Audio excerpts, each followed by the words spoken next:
Do you think you already know the Strait of Hormuz? For decades, the global media has painted a very specific picture of this region. When the name is spoken, the mind immediately conjures images of geopolitical tension, military standoffs, and a suffocating choke point on the global energy map. It is portrayed simply as a fragile corridor where the world's economic stability perpetually hangs by a thread, vulnerable to the slightest spark of conflict. But what if everything you have been shown is only a fraction of the truth? Beyond the sensational headlines and the manufactured geopolitical anxiety lies a world that very few have truly seen. It is a place where surreal geology, brutal and extreme climates, and ancient human systems do not just exist, but thrive right alongside the fragile infrastructure of global energy. Welcome to Vizsla Travel. Today, we are taking you on a breathtaking 4K journey into one of the most critical, yet profoundly misunderstood regions on planet Earth.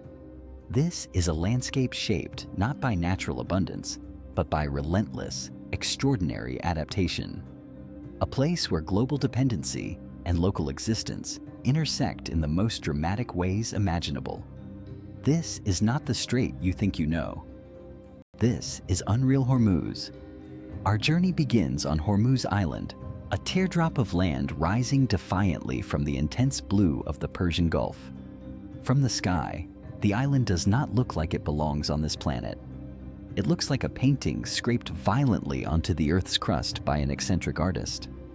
This is a geological wonderland of impossible contrasts.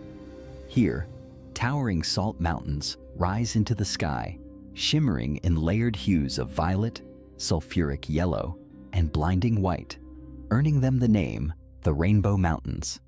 For hundreds of millions of years, relentless tectonic pressure has pushed these rich mineral deposits to the surface, creating an environment that feels completely alien, almost hostile to human life. Nowhere is this surreal geology more evident than on the island's famous red beach. The sand and the surrounding cliffs are saturated with a high concentration of iron oxide, creating deep red mineral valleys that bleed directly into the ocean. The contrast of the blood-red earth against the dark, churning blue waters of the Gulf is a visual spectacle that defies logic and leaves travelers completely speechless. But this striking red earth, known locally as Galak, is not just for show. In a remarkable display of human adaptation, the local communities actually harvest this mineral-rich soil and incorporate it into their cuisine. It is baked into fresh flatbreads and used as a vibrant seasoning, binding the people to the very earth they walk upon in the most intimate way possible.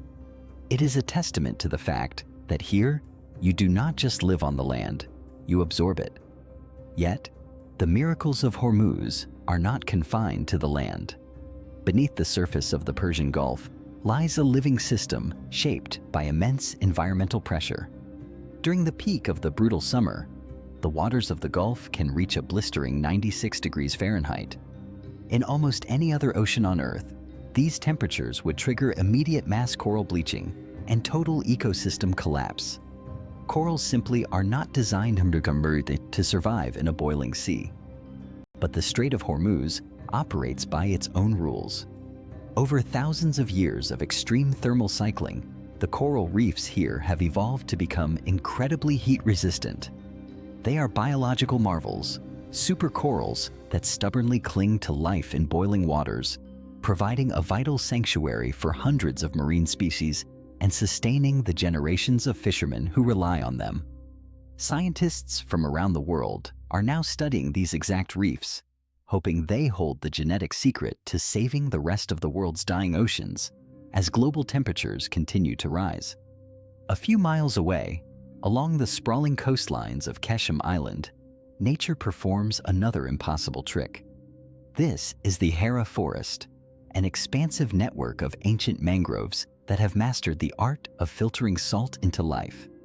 Growing directly in the highly saline tidal channels, these specialized trees draw in the toxic seawater, filter the salt through their complex root systems, and expel it safely through their leaves. They create a lush, emerald green sanctuary in the middle of a barren desert, serving as a critical nursery for the Gulf's marine life and a resting ground for migrating birds crossing the globe. Without this dense forest, the coastal ecosystem would simply collapse, taking the centuries-old fishing communities down with it. But nature is not the only force that has had to adapt to this crucible of heat. On the island of Qeshm, human survival has been refined into an architectural art form. To survive temperatures that routinely shatter 115 degrees Fahrenheit, the ancient inhabitants engineered brilliant, passive cooling systems. Rising above the dense mud brick houses of villages like Loft are the badgirs, magnificent towering structures known as wind catchers. This wind-catching architecture is a masterpiece of ancient engineering. The open mouths of the towers capture the prevailing sea breeze and channel it downward into the homes below. As the air descends, it cools rapidly, transforming a lethal outdoor inferno into a survivable shaded sanctuary, all without a single wire of electricity. Coupled with these wind catchers is a desperate, meticulous system of water preservation. Deep, ancient wells and vast underground cisterns known as ab-anbars were carved into the solid rock to capture and protect every single drop of seasonal rain. In a land where fresh water is rarer than gold, the careful management of hydration was the absolute dividing line between life and death. Along the shores of these islands, another ancient human system continues to breathe, though it is slowly fading into history. This is the realm of the shipbuilders. In the dusty, sun-baked boatyards, craftsmen construct massive, ocean-going wooden vessels known as lenge. But what makes these ships extraordinary is that there are no blueprints. There are no written instructions. This is the art of inherited navigation and construction. The complex curves of the hull, the tension of the wood, and the precise aerodynamics of the ship are passed down from father to son through muscle memory and spoken word alone. It is a disappearing craft, a profound connection between human hands and the unpredictable nature of the sea, threatened today by modern maritime regulations, industrial fiberglass boats, and the unstoppable march of industrialized shipping. This deep cultural transformation is also woven tightly into the fabric of daily life. The women of the Strait of Hormuz wear garments of dazzling, vibrant colors like crimson, gold, and cobalt, strikingly different from the austere styles of the mainland. Over their faces, they wear the boruge, a highly structured, embroidered mask. Originally designed centuries ago as a practical shield to protect their eyes and skin from the blinding, harsh UV rays reflecting off the saltwater, the mask evolved. Today, it is a complex cultural canvas, its shapes and colors quietly communicating the wearer's origins, marital status, and proud family lineage.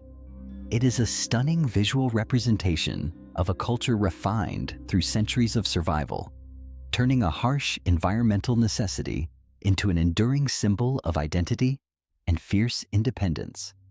And buried deep within the dramatic, rocky fjords of the Musandam Peninsula, isolated from the rest of the world, lies a linguistic miracle.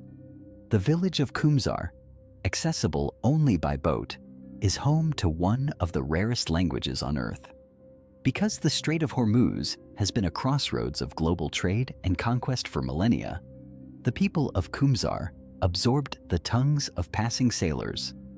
Their language, Qumzari, is a beautiful, bewildering hybrid of ancient Persian, Arabic, Portuguese, and Hindi. It is a living, breathing fossil of global exploration, kept alive by a few thousand people clinging to a cliffside. As younger generations move away to modern cities, this unique bridge to the past faces the very real threat of extinction, taking centuries of unrecorded history with it. Yet, all of this, the ancient languages, the fragile coral, the wind towers, and the rainbow mountains, sits directly on the edge of the modern world's most critical artery. Through this incredibly narrow corridor of water, massive steel leviathans, supercarriers the size of skyscrapers, glide silently by day and night. They carry nearly a fifth of the world's entire oil supply. The engines of the global economy, from the bustling streets of Tokyo to the highways of Los Angeles, rely entirely on this tiny, vulnerable choke point remaining open. This is the ultimate paradox of the Strait of Hormuz. It is a place where immense global geopolitical pressure bears down on an ancient, delicate local existence, where the modern hunger for fossil fuels ships out right past mangrove forests that are desperately trying to filter life back into the water. It is a crucible of extremes, a living system shaped by the brutal forces of the earth, the sun, and human ambition. As the world looks toward an uncertain future of climate change, rising temperatures, and resource scarcity, the communities here do not panic. They have spent centuries mastering the art of survival on the edge of the impossible. Do you think you already know the Strait of Hormuz? Look closer. Look beyond the oil. Look beyond the tension. This is where humanity meets the extreme. This is UNREAL HORMUZ. Thank you for exploring with Vizsla Travel. If this documentary changed the way you see the world, please like, subscribe, and share this video. Let us know in the comments which hidden corner of the Earth we should uncover next.